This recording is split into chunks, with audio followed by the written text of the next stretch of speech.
पश्चिम बंगाल की मुख्यमंत्री ममता बनर्जी के मृत्यु कुंभ वाले बयान को लेकर बीजेपी नेता सुधांशु त्रिवेदी ने इंडी अलायंस पर जमकर हमला बोला। उन्होंने कहा कि भारतीय संस्कृति की सामाजिक समरसता, आध्यात्मिक श्रेष्ठता और वैज्ञानिक प्रामाणिकता के प्रतीक महाकुंभ पर लगातार विपक्षी नेताओं द्वारा जिस प्रकार के बयान आ रहे हैं, उसमें ममता बनर्जी जी का बयान निंदनीय है। यह इंडी गठबंधन की हिंदू धर्म के प्रति नफरत और हिकारत को दिखाता है। भारतीय संस्कृति की सामाजिक समरसता, आध्यात्मिक श्रेष्ठता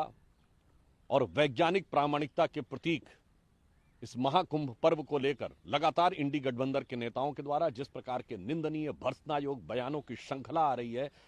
ममता बनर्जी जी का यह बयान जो निहायत ही निंदनीय और भर्त्सना योग्य है, अर्थात महाकुंभ को मृत कुंभ कहना, यह उसी का एक अंग है। इससे पहले कांग्रेस अध्यक्ष खड़गे जी स्नान करने का मजाक उड़ा चुके हैं। उसके बाद अखिलेश जी अवमानना और तिरस्कार के बयान दे चुके हैं। लालू प्रसाद यादव जी भी इस भावना का तिरस्कार कर चुके हैं और आज ममता बनर्जी जी वही करती हुई दिखाई पड़ रही हैं। अतः यह इंडी गठबंधन की हिंदू धर्म के प्रति जो नफरत और हिकारत उनके दिल में भरी हुई है, जो अवमानना और तिरस्कार उनके मन में भरा हुआ है, यह उसकी स्वाभाविक अभिव्यक्ति है। इन लोगों का इस प्रकार का विचार कोई सहज स्वाभाविक विचार नहीं है जो मन से आ रहा है। यह एक योजना और डिजाइन का पार्ट है, क्योंकि ये वही गठबंधन है जिसने 2023 में बाकायदा कॉन्फ्रेंस की थी इरेडिकेशन ऑफ सनातन धर्म, अर्थात हिंदू धर्म का समूल नाश। फिर धार्मिक ग्रंथों को फाड़ने से लेकर हिंदू धर्म को HIV, मलेरिया, डेंगू और जाने क्या क्या कहा था। और ये लोग उस योजना का अंग हैं जिसने 2021 में दुनिया के बड़े बड़े विश्वविद्यालयों में एक कॉन्फ्रेंस की थी, डिसमेंटलिंग ग्लोबल हिंदुत्व,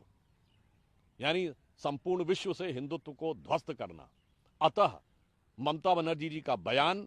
इंडी गठबंधन की सोच का प्रकटीकरण है और भारत के विरुद्ध, हिंदू धर्म और सनातन धर्म के विरुद्ध होने वाले षड्यंत्र का भी एक प्रकटीकरण है, वैश्विक षड्यंत्र का प्रकटीकरण है। यद्यपि ये लोग हिंदू धर्म, सनातन धर्म और भारतीय संस्कृति के लिए कितना भी विश्वमन करते रहें, परंतु हम तो उन विचारों को आराध्य मानते हैं, हम तो उन भगवान शंकर को उसका प्रतीक मानते हैं जिन्होंने कि जगत कल्याण के लिए कंठ में विष धारण किया और जगत का कल्याण किया। तो मैं उन करोड़ों श्रद्धालुओं को जिनकी भावनाओं को आहत करने का, ध्वस्त करने का काम खड़गे जी, अखिलेश जी, लालू प्रसाद यादव जी और ममता बनर्जी जी ने किया है, ममता जी ने जिसकी पराकाष्ठा दिखा दी है, उनकी तरफ से कहना चाहूंगा कि मैं मधु से अनभिज्ञ आज भी जीवन भर विषपान किया है,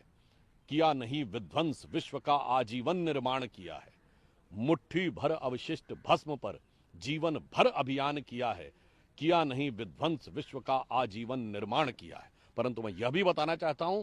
कि देश की सारी सनातनी जनता इसको समझ रही है और इसी कविता की अगली पंक्ति में इसका भी उत्तर है कि प्रलयंकर हूं महाकाल बन पापों का अवसान किया है, किया नहीं विध्वंस विश्व का आजीवन निर्माण किया है। तो सृजन और विध्वंस जहां हमारे हाथों में खेलते हैं, उस उदात्त विचार के साथ इनके द्वारा किए गए विश्वमन को